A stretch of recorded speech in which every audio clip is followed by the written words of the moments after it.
नमस्कार, आप देख रहे हैं 4 पीएम। मैं हूं आपके साथ सिमरत।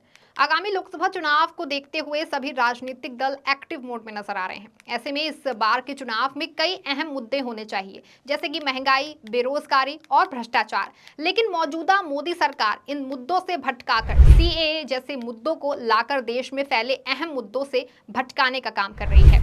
आपको बता दें कि एक तरफ किसान युवा सड़कों पर बैठे हैं, वहीं अब भाजपा के इस सीएए वाले पैंतरे से ये मुद्दे दबते जा रहे हैं। बता दें कि एक तरफ दिल्ली में किसान अपनी मांगों को लेकर के सड़कों पर हैं, वहीं अब अन्य देशों में आए लोग सीएए को लेकर के दिल्ली के सीएम केजरीवाल और कांग्रेस दफ्तर को घेर रहे हैं। ऐसे में सवाल ये बनता है कि क्या अब देश में बाहर के लोगों को भी ऐसे सड़कों पर खिलाफत का मौका दिया जाएगा? देश में पहले से ही कई मुद्दे हैं, बेरोजगारी चरम पर है, लेकिन उस पर ध्यान नहीं दिया जा रहा है। लेकिन चुनाव में खुद के वोट बैंक को साधने के लिए भाजपा इस तरह की चाल चल रही है। यहाँ भले ही युवा बेरोजगार है, मगर आजकल सरकार को दूसरे देशों से आए लोगों की ज्यादा फिक्र है, जबकि खुद के देश के लोग कैसे भी रहें, इससे मौजूदा सरकार को कोई खास फर्क पड़ता दिखाई नहीं दे रहा है। आपको बता दें कि इन दिनों राजधानी दिल्ली में एक तरफ जहां किसान अपनी मांगों को लेकर केंद्र सरकार के खिलाफ नारेबाजी कर रहे हैं, वहीं दूसरी तरफ बाहर से आए लोग केजरीवाल और कांग्रेस का दफ्तर घेर रहे हैं। नागरिकता संशोधन कानून लागू होने को लेकर के सत्ता पक्ष और विपक्ष के बीच राजनीति जारी है। विपक्ष की तरफ से सीएए की आलोचना की जा रही है, लेकिन इससे शरणार्थी खफा हो गए हैं। यहाँ हिंदू शरणार्थियों ने सीएम केजरीवाल के आवास के बाहर विरोध प्रदर्शन कर रहे हैं, वहीं कांग्रेस कार्यालय के बाहर शरणार्थियों ने विपक्ष के खिलाफ मोर्चा खोल दिया है। यहाँ तक कि उन्होंने जमकर के नारेबाजी की और बैरिकेड तोड़ दिए। सीएए को लेकर के दिए बयानों के चलते शरणार्थी इंडिया गठबंधन और कांग्रेस के खिलाफ विरोध कर रहे हैं। प्रदर्शन कर रहे शरणार्थियों ने कांग्रेस कार्यालय में घुसने की कोशिश की। केंद्र सरकार का कहना है कि नागरिकता संशोधन कानून के माध्यम से अफगानिस्तान, बांग्लादेश और पाकिस्तान से आने वाले ऐसे लोगों को नागरिकता दी जाएगी जिनका उत्पीड़न हुआ हो। इस कानून का स्वागत और विरोध दोनों हो रहा है। कांग्रेस पार्टी ने इस कानून को असंवैधानिक करार दिया है। पार्टी ने सवाल किया है कि ये कानून संसद से विधेयक पारित होने के 51 महीने बाद क्यों लागू किया जा रहा है। कांग्रेस ने चुनाव से ऐन पहले सीएए लागू करने को बंटवारे की राजनीति करार दिया। कांग्रेस ने कहा कि सीएए भेदभाव को बढ़ावा देता है और ये भारतीय संविधान के मूल सिद्धांतों के विपरीत है। आपको बता दें कि भाजपा की तरफ से मोर्चा केंद्रीय गृह मंत्री अमित शाह की अगुवाई में प्रदेश नेताओं से संभाला।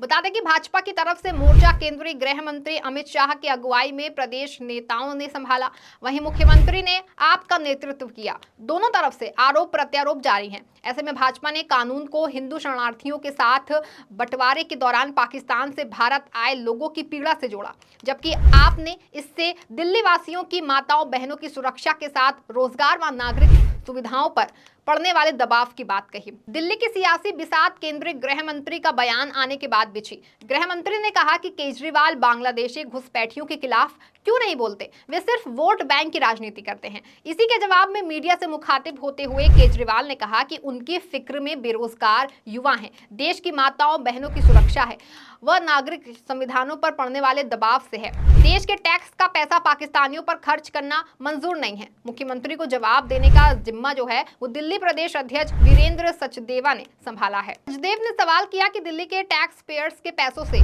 मौलवियों को तनख्वाह देने वाले केजरीवाल मंदिर के पुजारियों, पारदियों व ग्रंथियों के लिए आज तक क्यों चुप रहे। रोहिंग्या मुसलमानों पर आज तक कोई बयान उनकी तरफ से नहीं आए, वे सिर्फ वोट बैंक की राजनीति कर रहे हैं। ऐसा नहीं है कि इसका विरोध सिर्फ दिल्ली में हो रहा है, बल्कि सीएए का विरोध देश के हर राज्य में हो रहा है।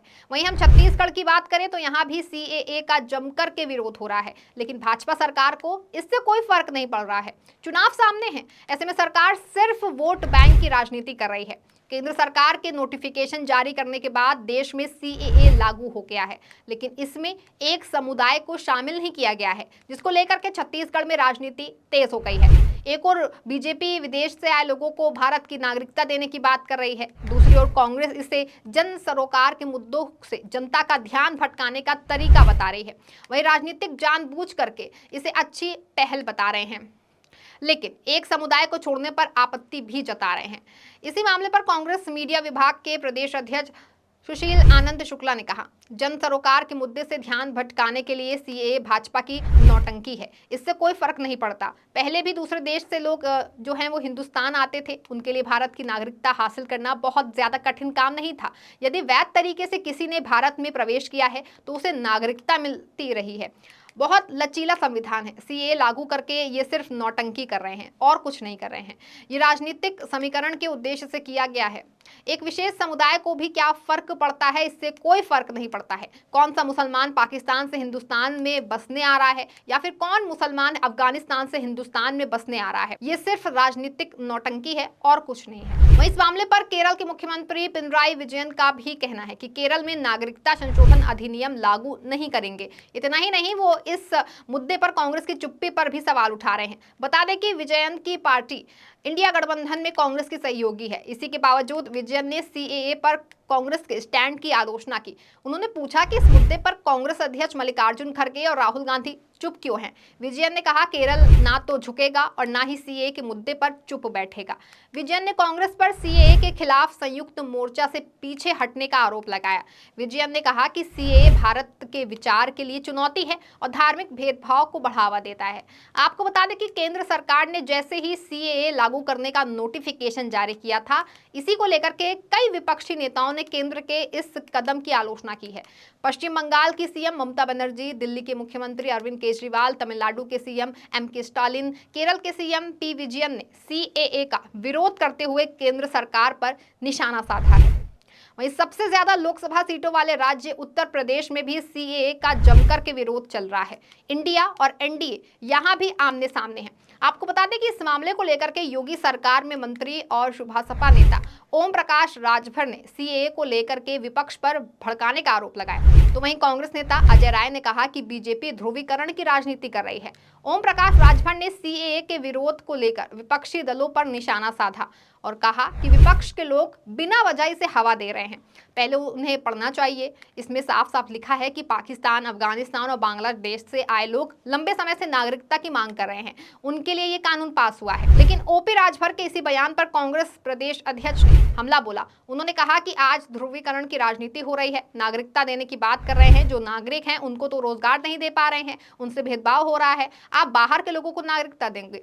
कांग्रेस प्रदेश अध्यक्ष अजय राय ने सीएए पर सवाल उठाए हैं। उन्होंने कहा, ध्रुवीकरण की राजनीति करने के लिए सीएए लागू किया गया है। जब ये कानून राज्यसभा और लोकसभा में पास किया गया था, उसी दौरान इस कानून को लागू करना चाहिए था। यहाँ के लोगों को तो रोजगार दिया नहीं जा रहा है और आप बाहर से आए लोगों को नौकरी दोगे। अब ऐसे में एक बात तो तय है कि भाजपा इसको लेकर के राजनीति कर रही है। लोकसभा चुनाव को नजदीक आता देखते हुए ये सारे मुद्दे उठाए जा रहे हैं, सिर्फ जनता को गुमराह करने के लिए। देश में आज हालात गंभीर होते जा रहे हैं। बाहर से आए लोग दिल्ली के मुख्यमंत्री का घर घेर रहे हैं और मौजूदा सरकार महज तमाशा ही देख रही है। खैर, इस मुद्दे को लेकर के माहौल काफी ज्यादा गर्म है। अब ऐसे में देखना ये होगा कि अब तक ये मुद्दा ऐसे ही चलता रहेगा और चुनाव में इसका कितना असर पड़ेगा। फिलहाल के लिए इस खबर में बस इतना ही। तब तक के लिए आप देखते रहें 4 PM। धन्यवाद।